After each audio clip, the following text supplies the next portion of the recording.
এ দাঁড়াও দাঁড়াও দাঁড়াও দাঁড়াও দাঁড়াও, বলছি আমার সাথে যে অতগুলো টাকা নিলে একটা মেয়ে দেখে দেবে বলে, কয় এখন তো একটা মেয়ে দেখা দিলে না, একটা মেয়ে দেখে দাও না দাদা। ধুর, তোর বালের মতো মুখ দেখে মেয়েরা না পছন্দ করলে আমি কি করব?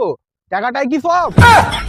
দাদা একটা মেয়ে দেখে দাও না দাদা, প্লিজ একটা মেয়ে দেখে দাও, বয়স বেড়ে আছে, একটাই বিয়ে করবো, সে যেমনই মেয়ে হোক, দেখে দাও না দাদা, দেখে দাও না। ছাড় মারা, মেয়ে না পেলে আমি কি করব? তোমার তো দাদা নতুন বিয়ে হয়েছে, হ্যাঁ তো একবার তোমার বউকে বলে দেখো না, যদি মেনে নেয় আমাকে।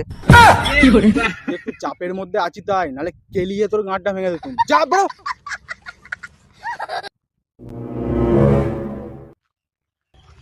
ও দাদা, আবার কি হলো? বলছি তোমার তো শাশুড়ি একাই থাকে, একটু শাশুড়িকে বলে দেখো না, যদি আমাকে বিয়ের জন্য মেনে নেয়।